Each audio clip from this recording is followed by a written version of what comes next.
Hello friends. ముందుగా మన ఛానల్‌ను ఒక 50 మందైతే సబ్స్క్రైబ్ జేసినారు.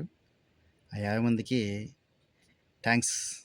అంతకంటే ఇంకేం చెప్పాలండి. ఎందుకంటే నన్నెవరు చూస్తారులే, నా మాటలు ఎవరు వింటారులే అని చెప్పేసి నేను కొంచెం నెగ్లెక్ట్ చేస్తా ఉండేటోడిని.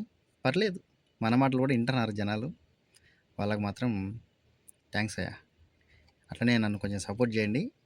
మనకేదో వస్తదని కాదు. ఏదో నా వంతు కొంచెం సిగ్గు పోగొట్టుకోవాలా, అందరిలో కలవాలా, నేనంటూ కొన్ని మాట్లాడుతానని గుర్తించాలని ఒక చిన్న ఉద్దేశం అంతే. అంతకంటే ఇంక వేరేది ఏం లేదు. సో ఇప్పుడు టాపిక్ ఏంటంటే భరత్ తివారీ. ఈ భరత్ తివారీని ఎన్కౌంటర్ చేసినారు బీహార్ పోలీసులు. సో ఈ టాపిక్లోకి వెళ్ళే కంటే ముందు చిన్న అనౌన్స్మెంట్ అయితే ఉంది. మన ఛానల్ను కొత్తగా ఎవరైనా చూస్తూ ఉంటే సబ్స్క్రైబ్ చేసుకోండి. పాతలు మాత్రం ఖచ్చితంగా సపోర్ట్ చేయండి. వీలైతే భరత్ తివారీ గురించి మీ యొక్క ఒపీనియన్ ఏందనేది కింద కామెంట్లో చెప్పండి. అండ్ మీ ఫ్రెండ్స్ కూడా షేర్ చేయండి ఈ వీడియోను. ఎందుకంటే మనం కుల్లా నో ఫిల్టర్లు లేకుండా మాట్లాడే ఏకైక వ్యక్తి నేనే అనుకుంటా ఈ యూట్యూబ్ ఛానల్లో. ఓకే ఫ్రెండ్స్, మొత్తానికైతే మనం కంటెంట్లోకి వెళ్ళిపోదాం. ఇక భరత్ తివారీ బీహార్లో భోజ్పూర్ అనే గ్రామంలో అయితే పుట్టినాడనమాట. ఇంకా ఆయన చిన్నప్పటి నుంచి చూసిన సమస్యలు ఏంది, వాళ్ళ ఊరి యొక్క సమస్య ఏంది, రాజకీయ నాయకులు చేసే ఆ హామీలు ఏంది, దాన్ని నెరవేర్చారా లేదా అని చెప్పేసి ఆయన చిన్నప్పటి నుంచి చూసేటాడు. ఇట్లా ఉండే తరుణంలో రీసెంట్గా మనకు సోషల్ మీడియా ఎక్కువ హైప్ రావడము, సోషల్ మీడియాలో ఏ మూలన ఏం జరిగినా కూడా సోషల్ మీడియాలో మొత్తం తెలియడము అని చెప్పేసి ఈయన కొంచెం ఐడియా ఉండే మనిషి. భరత్ తివారీ అనే మనిషి ఐడియా ఉండే మనిషి. ఫస్ట్ ఏం చేసినాడు, నార్మల్గా అందరూ చేసే పనే. ఏవైతే వాళ్ళ ఊరి సమస్యలు ఉంటాయో వాళ్ళని పేపర్లో రాసుకోవడం, ఆ సమస్యల గురించి కొన్ని సంతకాలు సేకరించి ఉన్నతాధికారులు ఎవరైతే ఉంటారో, సమస్యలకు సంబంధించిన అధికారులు ఎవరైతే ఉంటారో వాళ్ళ దగ్గరికి అర్జీ పెట్టుకోవడం, ఈ పనులు చేస్తూ ఉన్నాడు. ఈ పనులు చేయడం వల్ల ఆయనకు వచ్చింది ఏం లేదు, ఒరిగింది ఏం లేదు. సో ఇవన్నీ మనం అర్జీలు పెట్టినా కూడా మన పని అయితే జరగడం లేదని చెప్పేసి బాగా డీలా పడిపోయిన మనిషి భరత్ తివారీ. తర్వాత చిన్న చిన్నగా సోషల్ మీడియాలోకి రావడము. సోషల్ మీడియాలోకి వచ్చిన తర్వాత ఫస్ట్ అధికారులు ఎవరైతే ఎలక్షన్ టైంలో వచ్చి రాజకీయ నాయకులు ఎవరైతే హామీలు ఇచ్చినారో ఆ హామీలు నెరవేర్చడం లేదని చెప్పేసి కొన్ని వీడియోలు పెట్టడం స్టార్ట్ చేసినాడు.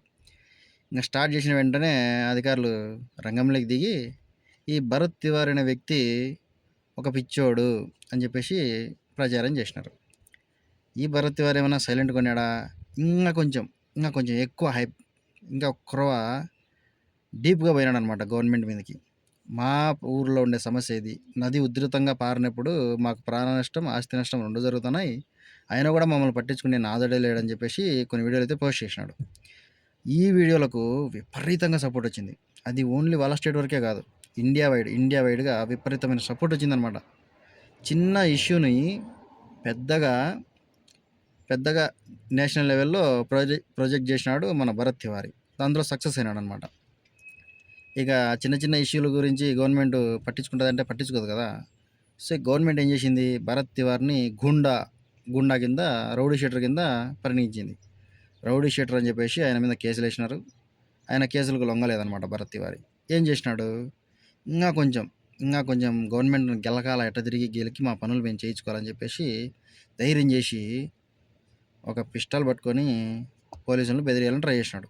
అంటే ఆల్రెడీ ఇన్ని పేపర్లతో అర్జీలు పెట్టుకున్నాడు, సోషల్ మీడియాలో పోస్టులు పెట్టినాడు. ఇన్ని చేసిన వ్యక్తికి ఎటువంటి ఫలితం రాకపోవడంతో మనస్తాపానికి చెంది కొంచెం గవర్నమెంట్ను బెదిరిద్దామనే ఒక ఉద్దేశంతో ఆ పని చేసినాడు.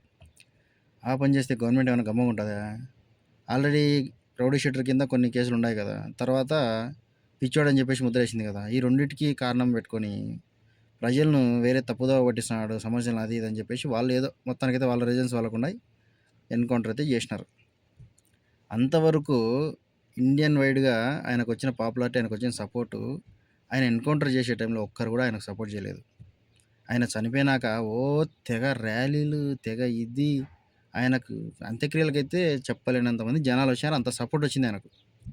ఆయన బతికినప్పుడు ఒకడు కూడా రాలేదు. మన దేశం అంటేనే ఇదిరా, మన దేశం అంటేనే ఇది.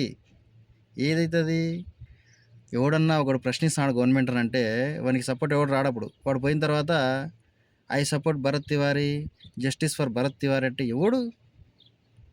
మనిషే పోయిన తర్వాత నువ్వు ఏం జస్టిస్ చేస్తావు?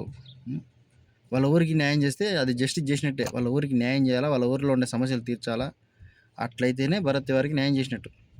కానీ ఎక్కడ, ఇప్పటి నుంచి కాదు ఇది, ఓ కాలం నుంచి, చెగువేరా కాలం నుంచే గవర్నమెంట్‌కి అగైనెస్ట్‌గా గానీ, ఏదైనా ప్రభుత్వానికి అగైనెస్ట్‌గా గానీ ఎవరైనా పోరాడితే వాళ్ళని ఎన్‌కౌంటర్ చేయడం, వాళ్ళని లేపేయడం, వాళ్ళ మీద కేసులు పెట్టడం, వాళ్ళని బుక్ చేసి జైల్లో పడేయడం.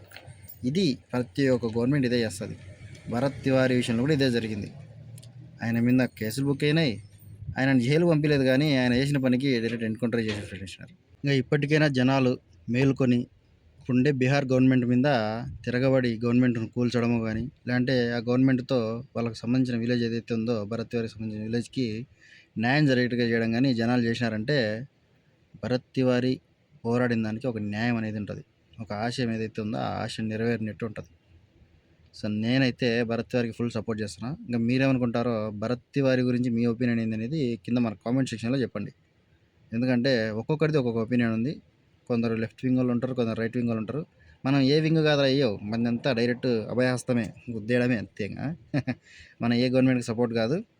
మనం ఎవరికీ సపోర్ట్ కాదు. సో, మనది డైరెక్ట్ ఫిల్టర్ లేకుండా మాట్లాడడం తప్పితే మనకి ఏమీ రాదు. ఓకేనా? I support Bharat Tiwari. బీహార్ ప్రభుత్వాన్నయితే గట్టిగా ప్రశ్నిస్తున్నారు జనాలు. సో, ఇది ఇప్పుడు ఓన్లీ బీహార్ ప్రభుత్వం ఇష్యూనే కాదు. ఇండియా మొత్తం ఇష్యూనే ఇది.